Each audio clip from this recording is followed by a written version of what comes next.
Now, yesterday we learned that significant elements of the Labor Party have turned against the landmark AUKUS security pact between Australia, the United Kingdom and the United States.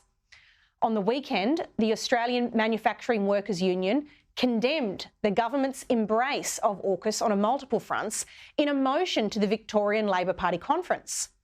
The motion reportedly expresses, quote, profound disappointment over the government's decision to spend up to $368 billion on nuclear-powered submarines. It also notes the criticism of AUKUS has come from Labor elder and former Prime Minister Paul Keating. This follows on from a drama at Labor's Queensland conference where delegates voted heavily against a motion that would have congratulated the Albanese government for backing AUKUS. Joining me to discuss all of this is Senior Analyst at the Australian Strategic Policy Institute, Dr. Malcolm Davis. Dr. Davis, thank you very much for joining me on the show. What's going on inside the Labor Party when it comes to these important security issues?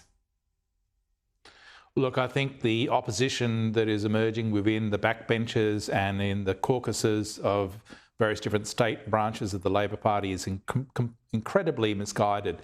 Essentially, these opponents to AUKUS are firstly challenging AUKUS on the basis that we're getting nuclear-powered submarines, and anything starting with the word N they don't like, so therefore they're opposing nuclear-powered submarines, noting, of course, that these are not nuclear-armed submarines, they're nuclear-powered submarines, but listening to some of the critics, you would think that we're bent on getting nuclear weapons, which we're not.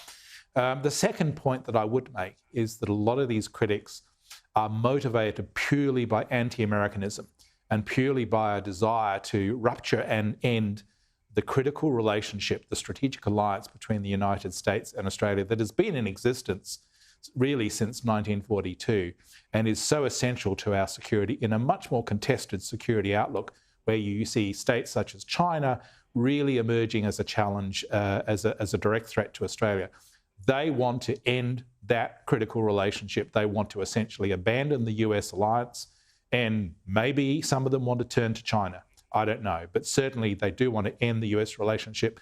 And I do think that the Albanese government has to stand firm against this sort of internal opposition because it is motivated not by the best intentions for Australia's security. It would be madness to damage that relationship. It sounds like this has echoes of the Cold War pro-Bolshevik sentiment of the past. A nice little reflection back of how times might have changed, but Labor hasn't changed all that much at all. Dr. Davis, what impact will this have on how our American and British allies perceive us as a security partner?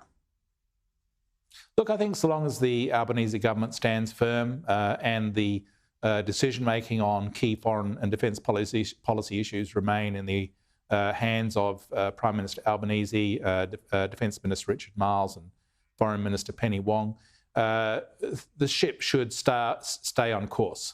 And essentially we should be able to maintain our important relations with the United States and the United Kingdom through AUKUS, remembering that AUKUS is not about establishing a NATO in Asia. AUKUS is a technology sharing agreement. It's about giving the Australian Defence Force the most capable technologies, including nuclear-powered submarines, to be able to defend our country. And that is the most important responsibility of any government, of any political party, to be able to defend this country. So it's really critical that the Albanese government resist any pressure internally and also from external commentators like former Prime Minister Keating and former Foreign Minister Bob Carr and others like that, to wind down AUKUS. It would be an absolutely catastrophic error. It would do so much damage to Australia's reputation. And I think it would play right into the hands of Beijing, which is looking on and laughing at how these individuals are trying to challenge Australia's interests. It would be madness. And as you say, the first duty is to protect Australian sovereignty. Now, on to a story that has just broken today. The Albanese government has established a crisis group to figure out what government data has been stolen by Russian-linked hackers who infiltrated the systems of HWL Ebsworth, a large law firm. that has tens of millions of dollars of contracts across at least 40 government agencies, including Home Affairs, the Australian Federal Police and the Department of Defence. Dr. Davis, how serious is this and how do we make sure it doesn't happen again? Look, it is serious, and it's one of the latest of a series of attacks that have been occurring and being carried out both by Russia and also China against Australia's government and also agencies and organisations related to Australia's government. You might recall a few years ago that the Chinese government hacked into parliamentary computers. Well, now we have the Russian government hacking into the computer systems of a law firm that does an awful lot of business with key government organisations and departments, including defence. So what we need to do is ascertain just what has been taken. I believe the amount that's been taken is about 4 terabytes or 4,000 gigabytes of information. That's an awful lot when it comes to just documents and how many of those documents are sensitive.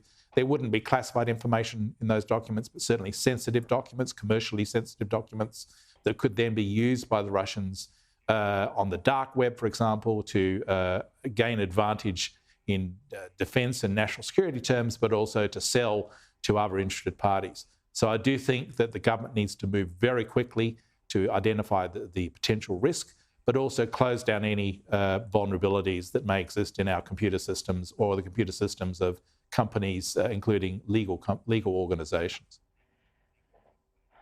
It truly is the next risk frontier. Thank you so much for your time tonight, Dr. Davis.